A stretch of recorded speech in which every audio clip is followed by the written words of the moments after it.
Welcome to Women Up, where women tell their stories to help uplift other women.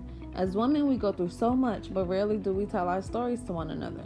I realize that the more that we can express ourselves and tell others about our own struggles, the more that we as women can help and empower one another to be better and stronger. It is hard being a woman, and oftentimes we make it harder for one another. My goal is to create an environment where we can be vulnerable with one another because let's face it, we all need a shoulder to lean on at times, and we all need advice on how to get through our stuff. So welcome, and I hope that through other women you can feel uplifted and empowered to be the best woman that you can be. Hi everyone, this is Gigi. I have Ebony Westwood here sitting with me right now. So yeah, Ebony, my first question to you is, if we had to introduce ourselves by telling people what they would love about us, how would you introduce yourself? Personality. I feel like I have like a lot of personality. A bubbly personality. Sometimes it can be the complete opposite. But for the most part, I think a lot of people, when they think of me, they think of, oh, Ebony, she's a cool person. You know, she's someone that you can easily get along with. So I guess like outside of just the word personality, what would really put it all together is outgoing. Like outgoing girl. What does your closest friend love about you? Oh, okay. So, again, just being cool, like, and supportive. I think that a lot of my friends find me really, really supportive, and that they feel anytime that they're in need of something, not on a useful level, but on a clarity level, or in a time where they just really need somebody to like have their back. Mm-hmm. They know that they can trust me and depend on me to answer that phone call or to be that backbone for them. So very supportive. Okay. Okay.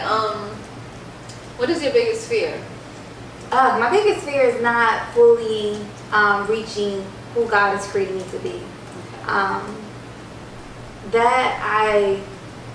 For example, being a businesswoman and being like a mom, it scares me every day when I wake up and think about anything else outside of Ebony Westwood or anything outside of my daughter Haley. Like, it scares me to know that there's, that slight possibility of me not actually accomplishing, who God wants you to be, where He's, destined for me to be, and me being the greatest mom to my daughter. So maybe even like just thinking it, because I think about this too, like growing old. And just, growing old and not accomplishing your dreams. And just like looking at yourself like, why didn't I go after, what I wanted to do? Absolutely. And I know a lot of times fear can get in the way of that. But I think that if I grew old and I thought that, I thought to myself like I was too scared to do that, I think I would really beat myself up every day. Absolutely. Yeah, I agree with you on that. Okay. What's your biggest struggle as a black woman? Or what has been your biggest struggle? Okay, what's really been my biggest struggle as a black woman in the past was when I was working for other people. I didn't know then, but at the time I felt that I was, almost being greedy in the workplace world, where I wanted to learn so much from different businesses and learn from different people, no matter what was your color or your nationality. It just didn't matter to me. I just knew that I was hungry and I wanted to learn from people. And I've learned from quite a few people that still to this day are, almost like best friends to me, old managers. But I've also been through situations in the workforce where I worked for a company and I felt like that black girl at work, I felt like the spot on the white dog or something. Seriously, no, seriously, like the spot that's on that white spot that's on that black dog, like that was me. And it wasn't honestly until like recently in my past job, that I'm not going to of course throw out there, but my past job, I felt like that white spot on that black dog, and I felt like that. At first it took me a while to understand why me, like why is it me? Is it really because of the color of my skin? Then I looked around and I wasn't the only black girl in there. But And I knew it wasn't my personality because again, I get along with people, you know. Your personality is bomb. It is. My personality is smashed. No, but so I knew it wasn't those two things, but you know, honestly, G, me being here for a year, I've learned so much about myself, man. Like I've just learned so much about myself, and even like yesterday, I want to say yesterday was what's today, Wednesday? Yeah, so like yesterday, I really come to realization that I love my hair at this style, and I'm going to tie it all in a second. And so like throughout the past year, I've changed my hair constantly. It's this, you know, like one day is this color, next day is that color, 1 minute is long, next day is short. And so with me going through those changes, it was me getting to know myself and also trying to fit into that corporate lifestyle, you know? Yeah. And so as I was going through that, you know, that made me stand out even more obvious as a black girl in a white corporate business structure, you know, workplace. And so now that I got it together, it's not that I'm at this place where I'm just like, oh, finally I can please the white man or anything like that.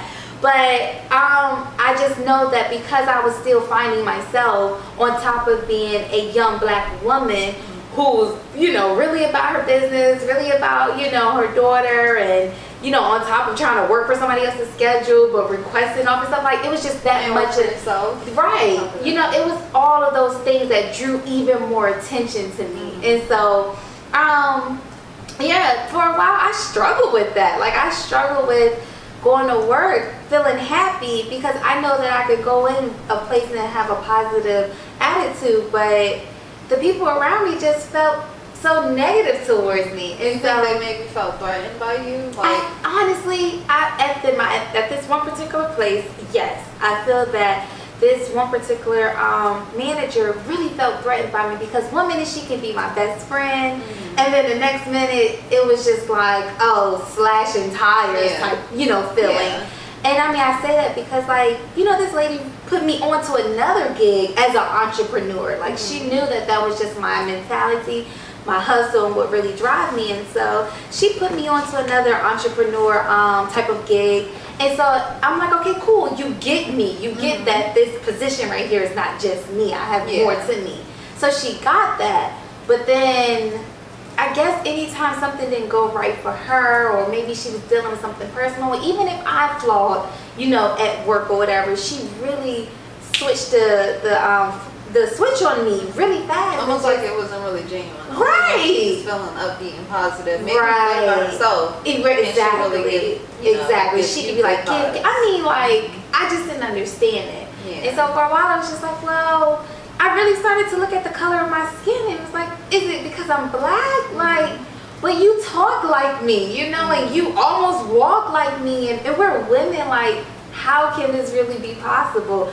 And so I, again, because I was still finding myself, I didn't know what my answer was. And so now I do work part-time. And so now I work part-time, and I'm really in a full house with nothing but white people. And I love white people, so don't get me, you know, wrong or anything. I love all of us. But it is just me and one other black person. We're the only two black people that work there.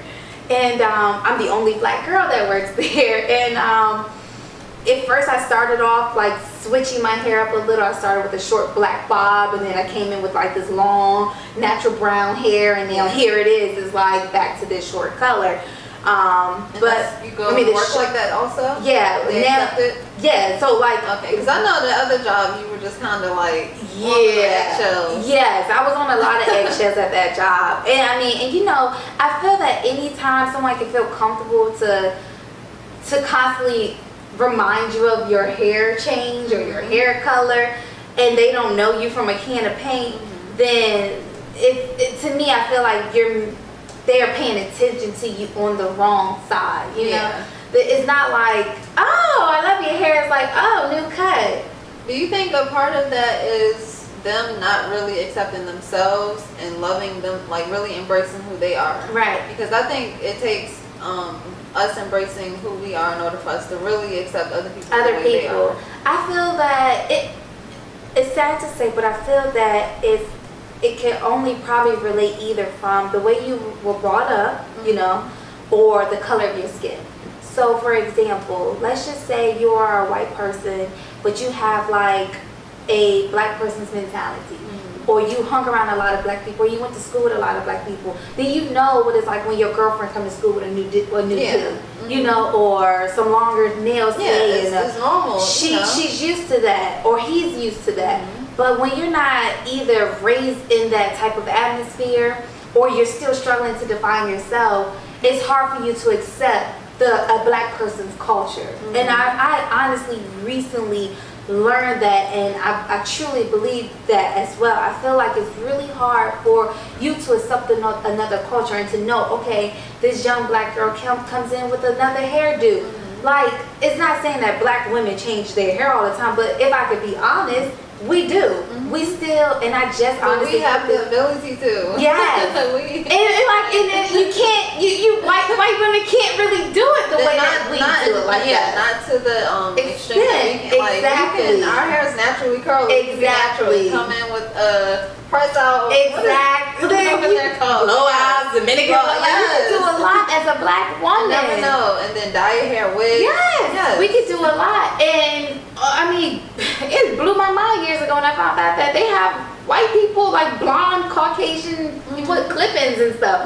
And so I'm just like, oh, okay, right. But it's more power to them too. Like, I love that they can do it. They can do it. So exactly. They're no different from us. But like I said, to just really sum it back in, it's just really all about either how you were brought up, or you feeling confident within yourself. If you're familiar with your girlfriend, and when I say girlfriend, I mean about the color of our skin. If you're familiar with that girlfriend coming in, and one minute she's looking like Beyonce, next minute she's looking like Rihanna, then you would be accepting to that going on in life. Or if it's just you being confident in yourself that you don't even really got time to talk about nobody else. Yeah, like, exactly. You don't have time to be like, oh, you changed your hair today. Like, none of that would even faze you. You would just, hey girl, you look good, let's get rocking and rolling. And I haven't met that on the other side of the other skin. I haven't met that yet, and I'm okay with that, because maybe I don't need no more experiences right now, because then I feel honestly, if I experience, and it's crazy that I'm being so honest about this, because I've really been, really just like cycling these thoughts in my head for a long time. But I feel that if I experience a white person accepting me without even saying something to me about my hair or what I have on or something like that, either I'm not doing something right, I'm not doing something that truly relates to me, I'm doing something to fit in for them, Yeah. And I never want to lose my power as a beautiful black woman. Like, I never want to lose that. Or lose yourself. Or lose myself. It's easy to do. It really is easy to do. So, yeah. That was a fun topic. So how long do you think it took you to really get to know like who you are and really, I guess, fully embrace who you are, if you're really at that point? And I feel like you are, but I think sometimes it's, it may seem like people are and they may not really be there. But like, how long, like when did you really embrace yourself, and what did it take for you to actually learn to embrace yourself? Man, it took me, let's see, my daughter's going on 6. It took me 6 years it's been a 6-year process, let me say that. But it actually took me, just like I said, this past year, for me to really dig deep and find out who I really am. And so this is how it all pretty much like started in a fast forward situation. When my daughter, before I had my daughter, I got married at 19. But before I got married, like I knew who I was. I was this cheerleader, this traveler. I was just that girl, And so that was my life prior to me getting married. Then when I got married, I completely, like, when I say I lost myself, I lost myself. And I heard those reflections of me losing myself in my friends. I saw it in my family members. My relationships with them began to change. I saw it in the way that I was, the clothes that I was wearing, the type of lifestyle I was living. I was married to a minister at the time, or a church-going guy at the time, and so I really began to change. And I would never forget. It was the day after my wedding. My mother-in-law at the time She knocked on, it was like, no, actually it was the day of the wedding, and it was honeymoon time, but we stayed in town because he had to play at church the next day. And so it was literally honeymoon hours, you know, reception's over, everybody go their split ways. We go to our hotel room, and my mother-in-law, she knocked on that door, and she handed me a dress. It was a purple dress. She knew purple was my favorite color. And so she handed me this purple plum looking dress. It didn't have a deep V at all, but it had like a nice little neckline. It had like a little scrunchy kind of feel here to kind of, I guess, give the body some silhouette. And it fit good to the body, but it wasn't like over tight or anything like that. And that bad boy came down to my knees, and she handed me a sash. She did. She handed me a sash. And she said, this is for you tomorrow, to wear to church tomorrow, and this sash is for you to put over your knees, so when you know, sit down, you cross your knees, exactly. You can cover your knees up. And I was just like, okay. I'm at this point, and I'm like, wow, welcome to First Lady life. And I think since that moment, it stuck with me for so long. I didn't try to change my lifestyle. I tried to change my clothes. I had a nose ring, which now I have a nose ring again. I haven't had a nose ring in like 5 years, but at that time I did have a nose ring. I took my nose ring out. Yeah, it's been 5 years. I took my nose ring out. And I remember, I'll never forget when we first moved into our apartment, I started going through my clothes, and I was just like, halter tops, gotta go. Shorts, gotta go. You know, strapless dresses, gotta go. Because. And how old were you? I was to say that. I was, let's see, I met him at 17, dated at 18, married at 19. I was 19, 20-ish. I had been probably like 20 at this time, because then I was growing a baby bump at the time too. And we wasn't really married long before we got pregnant or whatever. And so I was changing everything because I wasn't that girl anymore. You know, I wasn't that 18-year-old anymore. I was now a first lady. And so I remember doing that, and believe it or not, at that moment of me just stripping those clothes away from me, I was stripping pieces of me away. Like, I wasn't being Ebony anymore. I was now being First Lady. When you think back on that, when you picture yourself like tossing those clothes away, like, do you think of that as like tossing away pieces of yourself? Yes. Like, when you think back on that? Yes, absolutely. I think I know that was the beginning of me losing myself. And it was the turning point. It was the turning point for me. And then even like after, you know, of going through that little process, I mean, then I didn't look at it that way, but it was. That was in the moment when I was really currently losing myself. And so then as life goes on, you go through the motions, and then that's when I really start to become mentally aware of me losing myself, because I would get upset about things. I'll be upset if I can't go with him somewhere. I always wanted to be by his side. I wanted to, you know, make things just perfect for us, you know. And even if I was so wrong, I just wanted to make it right, you know, because I now stripped everything to be with you and to be in this. And even if I had my BF moment, I still wanted you by my side, you know. So that it was me trying to become this submissive woman that I was supposed to be. And the Bible tells you.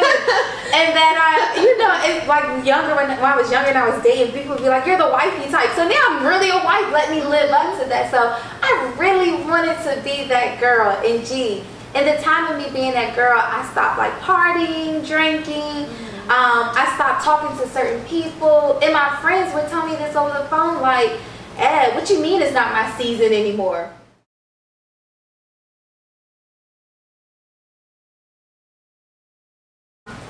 So the whole learning curve really took place last year, all the way up to this year, right? So last year when I moved here, moved back to Virginia, you know, I moved in with one family member first. First, let me just say, it was so hard to get you to come back to Virginia. I don't know how many people had to tell you that you needed to just take a break. And relax a little. And I'm so happy. It's funny because I know how resistant you were. And I kind of question, like, maybe, you know, maybe she's doing the right thing by continuing on and just still trying to be, you know, be Ebony. Right. But, you know, I'm so happy that it worked out. And I can see that it, like, really has helped you. Oh, yes, absolutely. So, Yeah, like you said, a lot of people are just like, just slow down, just slow down. But then when you get on the phone with me and I'm like, oh, but I'm doing this and I'm doing that, you're like, whatever, I'm so proud of you, keep going, you know? And so I'm grateful for those, you know, family and friends who cheered me on. But I'm also grateful for those people who were praying, you know, just praying, like, just praying, you know, because those prayers pulled me back in. So here it is, I move in with one family member, and this is when I knew that it was destined for me to come home. Because those relationships that I let go, not like let go on an emotional level, or on a connection level, but just like on a physical level that I ran away from, or just pretty much have had a chance to really like get back into action with, since 2007? Yeah, when I left Virginia. So last year I had a chance to really connect with my family and my friends again, you know, like you and our other best friends and stepdad and auntie. I just really had a chance to connect with just those, you know, those people who really meant a lot to me. Yeah. And so during that time, I went through so many changes with everyone, you know, and everyone went through so many changes with me too. Because here we are, we're not the same people anymore, you know? Like, just as I don't even think I had that. I don't think I really realized that until you came and, you know, you acknowledged that. Yeah. I was like, you're right. Like, we really aren't. We're not in high school anymore. We're not like young girls. We're not. Just like going with the flow. Like, we actually have a piece. You know, we may not know completely who we are, but we have a good idea of who we are. Absolutely, I agree with that. And you know, and even G, like even in the middle of or in the midst of me being here, that's when I really realized that I'm not the same girl. Like had I popped in and visited and left again, I probably would have still been that same girl, you know? But it wasn't until I hit rock bottom with my last relationship, and that made me bounce back into moving into Virginia, and then even going through those changes and turmoils with the family, with the friends. That's what really helped me, you know. But had I not gone through that, had I literally just popped in, hey y'all, okay, I'm out again, I probably still would have been that same girl, you know. As I was, even when I was visiting at the times I was visiting here, you know. And so again, thank God for the struggle, man. Thank God for the change, because that was needed. And so I came home, went through, you know, just a few minor changes, and that allowed me to see, okay, we are not the same people. Even though I have this 20 plus year relationship with half of these people, or 10 plus relationship, you know, with half of these people, we are not the same people. And as much as I was stressing that to everyone around me, I'm not the same girl, I'm not the same girl, you know. We were the same people. See that with everybody else. And that was me I wasn't being selfish intentionally, but even just in this moment, that was me being selfish, G, because I'm just like, well, I'm not the same person, but you are. You're the same person. You be the same person. You do. We can make this work. Like, stop. Be my friend. That's who you are. Seriously, like, it's so funny because that, obviously, again, at that, you know, when I was 19, pulling all those clothes out, I didn't know I was ripping me. Here I am, 25, saying I'm not the same person, but at the same time, I'm silently or secretly telling myself, but you are, you have to be the same person. Because like you said, just to make this work, let me feel at home for once, you know. But man, going through those turmoils, it made me take a step back and say, Ebony, respect where they're at, respect who they are, and be okay with that. Like, we're not in high school anymore, you know? And so I'm glad that we all have had those moments, because it just makes us stronger. And so that helped a whole heck of a lot, because had I not gone through that, I would have just still been thinking like mentally, but we're still the same girls from 10 years ago. When we're not, we're still friends. We still all genuinely love each other. But just because like your favorite color in high school might have been blue doesn't mean that your favorite color is still blue, you know? Green. Yeah. So like that I had to learn to accept that. So that helped me change, you know. And then 2, just taking a lot of constructive criticism. That helped me change too. It helped me learn how to accept what people had to say about me, you know. Especially the people who you know are genuine about it. Yes. Because people can tell you some mess. Yes. That you know ain't you, but you kind of believe it because they're saying it. Yeah. But really, like, take heed to what the people who know, love you, yes, you know, are saying. Yeah, so that helped me a whole heck of a lot. I mean, to this day, I feel like I could take criticism way better than I used to, you know. It depends on what place it's coming from too, you know, but I feel like I could take it a lot better these days. And then another big thing that a lot of people don't know, but that have really helped me come out of this stronghold was when I was in California earlier this year. I met a young woman. Earlier this year, it was just another mountain I climbed. I was there and I got a chance to meet with a lot of people and just hanging out with one of my friends that I met up with out there. And so I met some of her friends, and this one young lady, she is a mom, and she's telling me about her whole, you know, just experience as a mom and, you know, just all of those things that we just know what it's like to be a mom, whatever. And so she goes on and say, what is the word that they say that we were postpartum depression? Yes. So we got on that topic. So how old was her daughter? Her daughter's like 7 or 8. Okay, so she had gone through it? She said she's gone through it, right? Okay. She's not in it no more. But she said she went through it. And guess how long she said she went through it, G? Just think. How long? 5 years. 5 whole years. Really? She said, I struggled with that for 5 years and I didn't know it. And so at this point, I'm just like, you know, when I was pregnant with my daughter, and, you know, they show us those videos in the hospital, I'm like, oh, that's an emotional thing. Like, you can control that. That'll never be me, you know? Just like depression, just like regular depression. Like I know a lot of people don't really believe that depression is real and how serious it can be, but it is so serious. It is. It's very serious. And so when she said that, I listened in even more. I observe a lot, especially when people are talking. And so like I was listening in even more to see what all she really had to say about this 5-year timeline in her life. And so she goes on and she's like, yeah, I mean, for the past 5 years, you know, prior to her daughter being 7 and whatnot, she said, I struggled with accepting the fact that I was a mom. I struggled with knowing that I really have a child with me. Like, I knew that I had a child and I knew that this human was here. And it was like it was hard. And it wasn't like, no, I don't want you today. It was never on that level. It was just on some, okay, well, I got to get up to go to the store and this person has to come with me. So come on, you know. And it's not that she just, again, neglected her child in the sense of just showing like, no, I don't want you around. It was never like that. It was just it wasn't a mature type of love. It wasn't a genuine type of love. It was just taking care of you because you're my child and you're my responsibility. And so when she said that, I lie to you not, it was just like another light switch was just like, ding. And I was just like, wait, what? And when she said that, Gigi, it was almost like I heard myself talking. And it was scary in that moment, but again, it was just another level of growth in my life because I then felt every word that was coming from her mouth, like her soul. And I didn't know that was me for 5 years. I didn't know that when I had my daughter, I moved out of the house with my ex-husband to move into my next home, you know, just so I can start my life. And I started my life, you know, feeling like hip hooray, I got my own place. I ain't got to deal with that mess no more with him.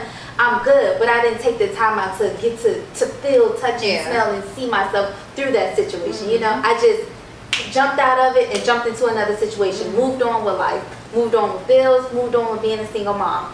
All right, boom, this season is over. Now I want to get involved with my fashion career. Jumped out of that, moved straight to Atlanta. Not even thinking, what am I doing? Let me soak this in. Is this okay for my daughter? Nope, I was just all about my career, got a child, get somebody here to watch her, not just anybody, but somebody responsible here to watch her, and let me go on about my life. Then boom, this season here is over in Atlanta, time to move again. These seasons, man. I'm telling you, man, this season's over, time to move. And I remember, all right, I'm not even going to get into that, but all right, boom, moved from Atlanta, moved to DC, tried DC for 30 days. She's going to go stay with her father for a few days, and just until I get here situated. That didn't help at all. Got there, I hated DC. But at the time I was dating my ex-boyfriend, and so he would just train me back and forth, like on the train or whatever, on the sub from DC to Philadelphia. Mm-hmm. So then once I, again, got involved with that fast life, I can go. And that's you. Here, you're right. Here I am. Up, done with DC. Let me move to Philadelphia. Mm-hmm. Moved to Philly, got my daughter out there, and we're, trying to get accustomed to that lifestyle. Got a good job. Things were going good, but then when things started to go sour between him and I still wanted to keep that mentality going. Like, I got it. But even before that DC and that Philadelphia move, when I lived in Atlanta, it was not a day that went by I did not wake up feeling alive. Mm-hmm. I felt like dead and trapped to the world. Mm-hmm. No matter what you saw on social media, no matter what type of conversations we had on the phone, no matter, when you call and say, Eb, you think you could slow down, but then I give you all this exciting news and you're like, oh, keep going. I never felt alive. I'm not talking about like flowers and the sunshine. I'm talking about literally in my own skin. I did not feel alive. I felt trapped, man. I felt so trapped those years. I will say there. The time where we only came to your apartment once. Yeah, one time. I remember like that visit, and I remember like your energy. It definitely wasn't as bubbly as it normally is. And I didn't take it as you were necessarily going through anything. I thought it was just Ebony's growing up, and I know that the divorce and everything had took place. Yeah. So I'm like, maybe she's just more mellow. Melanin out, right? Yeah, girl. Yeah, I was melanin, all right. Seriously. And so again, even in those times, I didn't know what was going on with me. I just knew that I just needed to keep the pace going. Mm-hmm. Keep what people know about me, keep it fresh in their mind. And even though I lay my head down every night, knowing that I'm not necessarily at my happy place, I was just still comfortable with not being at my happy place, And so again, just fast forwarding it back to when the young woman said that for the past 5 years she struggled with that. It was like I said, that light switch, it just flicked on in my head and in my body and in my soul. And I was just like, wow, that was me 4 or 5 years. Even though I kept the mentality going and I kept it looking so great, not purposely on social media, but because I interact with people so much and people just know me to be that type of person, that was something I was accustomed to, I was used to, so that's what I did. But I was dead 4 or 5 years, G. I was dead to the world, and I knew that with my daughter, she was just my daughter. That was it. Like, no matter how old or how big or what tooth falls out or what, it doesn't matter what you do. I just know that I have this path going on, and this is what I need to do to get us to wherever we're going to be at. So in the meantime, little girl, just chill out and just rock this, do this with me and be okay. And even on top of just the personal life where I was going through a lot of custody battles with my daughter's father at the time, so much back and forth. I swear we were like married to the court. We was in the court 2-3 times a year, with him just trying to, and I didn't look at it as love or whatever. I mean, I'm not sitting here saying 100% of I feel that came out of love from him trying to fight custody for my daughter, but at the same token, had I been the woman that I am now, then I probably would have said, okay, for the sake of my daughter, because if I knew that, if I was aware of me actually feeling so dead to the world and that this would probably be in the best interest of her, just so I can get myself together, I probably would have said, okay, this is in the best interest of her. But I didn't know that was me. Do you think maybe you were being kind of selfish at that time? I was being selfish, and I just knew that if I kept going, everything was going to work its way out. And not saying that it hasn't or it won't, but I was just in a different place, I was in a total different place, and I didn't know that. So, like I said, when I had that conversation with that girl, and she said I struggled with that depression for 5 years, and here I am. I'm just the happiest woman and mother on earth, and that brings me back to, again, last year when I moved here. I will never forget the first day I took my daughter to preschool, and I picked her up right after. I felt like, wow, I'm really a mom. Like, this is really happening for us. Like, I get up and I do her hair and I brush her teeth and I help her get her clothes on and I watch her to go off to school and I pick her up and I take her to daycare and I go to work. Like, I'm a mom, like, and I enjoy doing this. I don't have to worry about bills. I don't have to worry. I don't have to stress about nothing right now. I can just really finally, after 5 years of her being on earth, I can really finally enjoy being a mom, you know? Yeah. And so here it is, man. It's a year later. That girl, that's my road dog. Yes. I love me some Haley Reid. I have to say that I went through the same thing, and it's crazy because like now I look at Tanaya, like she is like everything. Like everything. Like I can't imagine like not having her at home. Like the most important person like ever. Yeah. You know, and it's, I don't know, it's just crazy because you know, having kids young, and you know, I wasn't married, but you know, I still went through the emotions. Like I've been a single mom since you know, day one pretty much. And I don't know, it took a lot.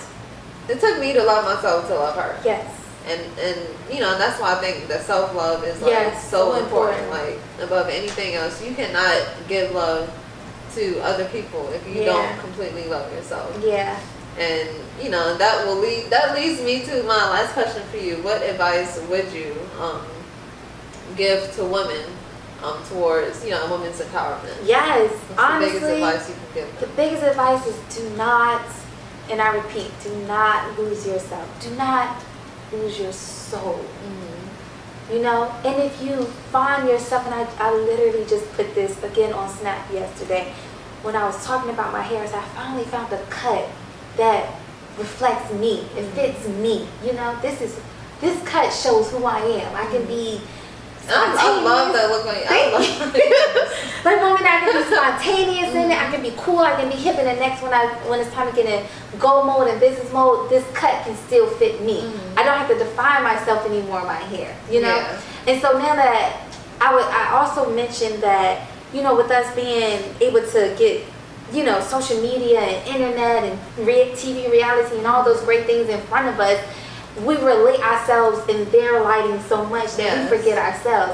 So I was just literally on Snap saying, and I'm saying this again today, ladies, that if you feel that you've lost yourself, then come back. Come back. Just wake up and come back. But if you feel that this is you in the moment, in this second, this very second, losing yourself, then stop right what you're doing. Stop what you're doing and just think about you for a second. Yes. Don't think about the makeup. Don't think about the hair. Don't think about all those things. Just don't think about the superficial. No. Think about the internal, who you are alone when no one else is around. Who are you? Absolutely. Like in the rawest form. Like just think about you. And my thing is like, I mean, we can go through so many hairstyles as we want to until we find out who we are. But the moment you find that hairstyle, the moment you find yourself, stick with it. Yes. Stick with it. That's all. That's it. Yay. Thank you. Thank you, G. This was awesome. Yes. And thanks, guys. I hope there was a blessing. Bye. Bye. Yay.